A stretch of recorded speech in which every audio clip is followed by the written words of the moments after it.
Bonjour à toutes et à tous, merci de nous joindre pour un nouvel épisode du Club Excellence. C'est un Club Excellence tout particulier avec une thématique centrale cette fois-ci, l'immobilier d'exception. Est-ce que c'est un marché à part ou un marché classique? On invite, vous le savez, les meilleurs de professionnels de l'immobilier et on a la chance d'inviter aujourd'hui Nicolas Hugues. Bonjour Nicolas. Bonjour, merci Comment de me vas-tu ? recevoir.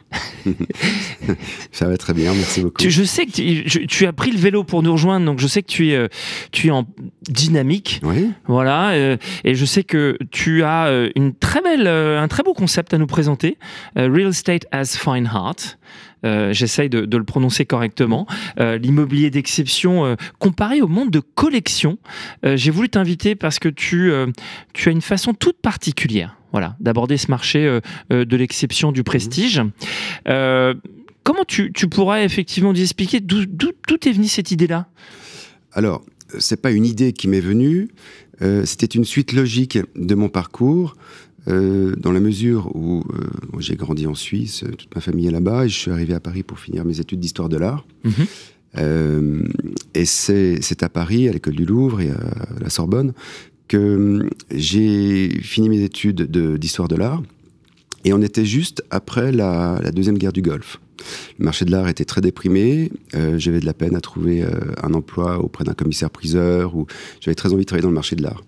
Et j'ai fait connaissance de mon associé, Philippe, à ce moment-là, qui commençait dans l'immobilier, qui m'a dit « je suis débordé, il l'est toujours aujourd'hui, est-ce que tu pourrais pas me donner un petit coup de main ?» Et je lui dis « bon, non, mais finalement, pourquoi pas, le temps que je trouve un boulot ?» Et puis, j'y ai pris goût. Je me suis aperçu tout d'abord qu'on avait les mêmes clients que mes copains antiquaires ou galeristes, et qu'il y avait eu une vraie demande pour une compréhension de la recherche pour un certain type de clientèle. Une personne qui collectionne des tableaux, des œuvres d'art, qui a besoin d'un certain art de vivre, a besoin aussi d'un bel écrin. Et ce bel écrin, il ne s'agit pas simplement de nommer un certain nombre de mètres carrés et un nombre de chambres pour le trouver. Il faut pouvoir comprendre la recherche. Oui.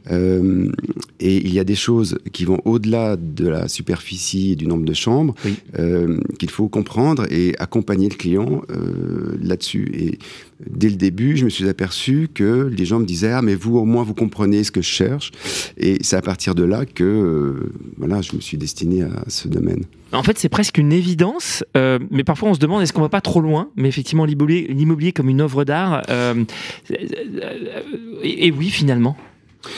Et oui, finalement. Oui. Est-ce que les mots, la terminologie, est-ce qu'il y a la métaphore est filée? C'est-à-dire qu'on va jusque-là. Oui, c'est-à-dire que bon, quand on a besoin de ranger ses vêtements, généralement on achète une commode. On peut acheter cette commode chez une grande marque suédoise, oui, qui fournit ça pour pas très cher. Le meuble que l'on achète quelques centaines d'euros, dès le moment où on l'achète, déjà il a perdu la moitié de sa valeur. Vous allez quai Voltaire chez un antiquaire de renom, ce meuble ne perdra pas de valeur et parfois même pourra en prendre. Oui. Mais quand je dis le quai Voltaire, ça peut aussi être chez un éditeur de meubles, de design, avec une signature d'un grand créateur. Donc c'est pareil pour les appartements finalement. Un appartement d'une belle surface, en hauteur, très lumineux, qui se rapproche du zéro défaut, c'est quelque chose de très liquide et qui ne peut prendre que de la valeur avec le temps. Oui, donc il y a vraiment un lien, il y a vraiment une cohérence en tout cas et une façon de le présenter. Mais c'est vrai que on parle d'adresses iconiques, de pièces qui, voilà, d'architecture. On parle vraiment d'une c'est vrai qu'on parle d'estimation, on parle d'expertise. Finalement, on se rapproche des métiers qu'on connaît, d'expertise immobilière. On va jusqu'à effectivement cette notion de collection. J'aimerais qu'on parle de ce marché du prestige, du luxe. Comment il va ce marché ? Alors, aujourd'hui, le marché de l'ultra-luxe va bien. On a une très très forte demande étrangère. Alors peut-être est-ce l'effet des Jeux Olympiques, je ne sais pas.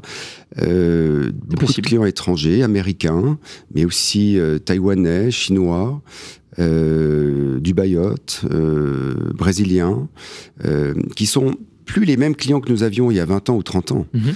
Parce qu'il y a une certaine globalisation qui s'est produite. Avant, les clients étrangers, c'était des Anglais, des Italiens. Aujourd'hui, ce sont des extra-européens et ce sont des gens qui viennent de l'autre bout du monde. Tout à l'heure, j'ai un rendez-vous avec des Australiens. Donc, c'est un marché qui a beaucoup changé, avec une clientèle aussi qui a beaucoup changé. Et Paris, quand même, sans vouloir... bon, c'est la plus belle ville du monde, ou une des plus belles villes du monde.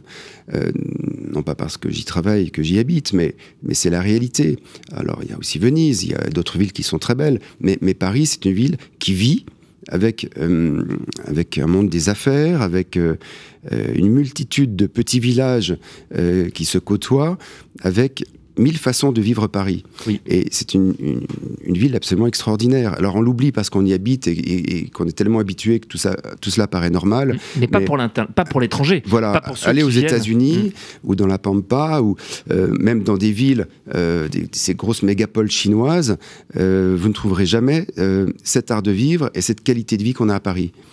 Et là, on retombe sur cet immeuble d'exception comparé au monde de la collection. C'est presque une ville de collection, Paris. C'est un musée à ciel ouvert. À ciel ouvert, c'est bien ce qu'on dit. Donc c'est vrai qu'on retombe sur ce concept qui fonctionne, parce que c'est une réalité. Et aussi par l'histoire de Paris, qui est assez extraordinaire en termes d'urbanisme, mais d'architecture aussi, où il y a un très grand nombre de typologies d'architecture différentes et qui font Paris. En fonction du quartier où on va habiter, on aura une typologie d'architecture haussmannienne ou au contraire du XVIIe siècle ou du XVIIIe.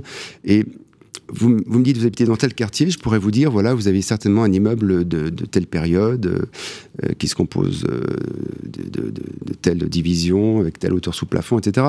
Parce que finalement, c'est ça qui est beau à Paris, c'est que le Paris pour beaucoup d'étrangers, c'est le Paris d'Haussmann, qui a révolutionné la ville. Oui. Mais c'est aussi la période des rois Louis du XVIIIe siècle. C'est aussi une période contemporaine. C'est une période des années 30 aussi, dans certains quartiers, où il y a de très très beaux exemples de grands architectes de la fin des années 20 au début des années 30 qui ont marqué l'histoire. Ça veut dire quoi? Ça veut dire que dans l'approche concrètement qu'on a avec les clients, en particulier ceux qui viennent de l'international, on change sa façon de faire, on raconte une histoire, on va justement aller dans cette histoire parisienne pour essayer justement de faire la différence aussi, puisqu'on parlera de concurrence. Oui, bien sûr, on raconte une histoire, mais en fait, on habite une histoire. Et c'est ce que ces gens recherchent. Avoir un appartement à Paris, ce n'est pas seulement un besoin, c'est atteindre un certain statut social. Oui. Parce que je pense à certains clients qui achètent à Paris parce que leurs copains ont acheté à Paris. Oui. Donc c'est pour faire la même chose, c'est pour montrer qu'ils ont un appartement plus grand, qu'ils ont réussi dans la vie, etc. Mais c'est aussi une façon pour eux de diversifier leur patrimoine et d'avoir de l'argent investi dans un autre pays et de pouvoir profiter de taux d'intérêt plus bas que dans leur pays, par exemple pour les Américains, et pour d'autres, de pouvoir aussi passer de belles vacances à Paris, profiter des restaurants, et ça c'est aussi important pour eux. Mais aujourd'hui, combien de personnes, Nicolas, dans ton équipe? On est une douzaine. Une douzaine. Parce que ça demande d'avoir une approche donc particulière, on l'a vu, une marque de fabrique particulière. Comment on inculque ça? C'est quoi? C'est de la formation, de l'accompagnement? Il faut quoi? Il faut plusieurs années avant de pouvoir justement être cohérent par rapport à cette approche? Alors, je pense que au départ, comme pour les objets d'art, on a l'œil ou on l'a pas. Et si on l'a, il faut l'exercer. Et c'est pareil pour l'immobilier. Donc, inutile de vouloir apprendre cela à quelqu'un qui n'a pas l'œil. Pas la sensibilité. Ou cette sensibilité, exactement. Donc c'est une question de positionnement avant tout, plus que de formation. Soit là, c'est inné, voilà. Donc il faut être fait pour ça. Donc là, on a des experts. Tu as une équipe d'experts et oui, et qui sont d'ailleurs des gens qui ne viennent pas forcément du monde de l'immobilier au départ. On a engagé une ancienne cliente. On a engagé un garçon qui était dans l'édition, et suite à un plan de licenciement, il ne retrouvait pas de travail dans le monde de l'édition. C'est vrai que les livres aujourd'hui, c'est un peu moins d'actualité qu'avant, malheureusement. Mais justement, il y avait quelque chose, puisqu'il y avait cette... Alors, il avait ce côté-là, effectivement, ouais. Et d'ailleurs, aujourd'hui, il fait plein de ventes, il est formidable. Et il s'est retrouvé dans l'immobilier, il a retrouvé quelque chose qu'il connaissait dans un autre domaine. Oui, cette exactement. Sensibilité-là, ce monde... parce que lorsqu'on discute avec des clients, on ne discute pas toujours que d'immobilier. On peut aussi parler de littérature, comme on peut parler aussi d'art et de tableaux, d'expositions. Bien sûr.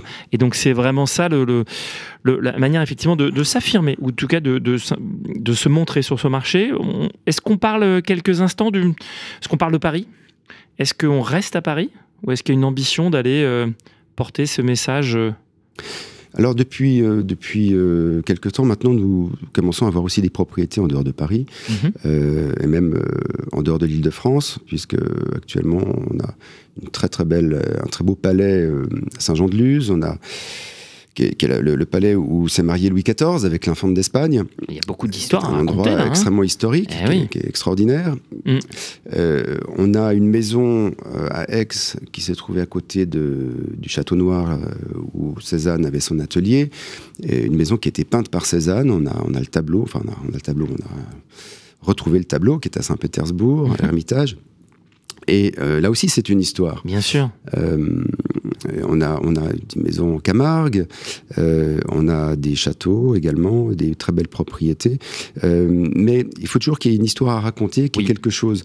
Parce que une propriété lambda, avec aussi grande soit-elle, si elle n'a pas un intérêt architectural ou un environnement très beau, ça ne nous intéressera pas. Parce qu'il faut quand même se concentrer sur l'essentiel, ce qui nous intéresse. Oui.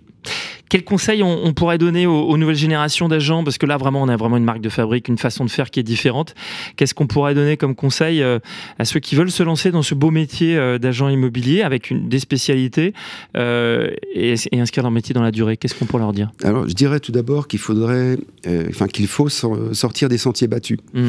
Ne pas rester cantonné à... sortir de sa zone de confort. Et aussi mettre un maximum d'humain, parce que le métier, comme dans d'autres métiers d'ailleurs, ont tendance à se digitaliser.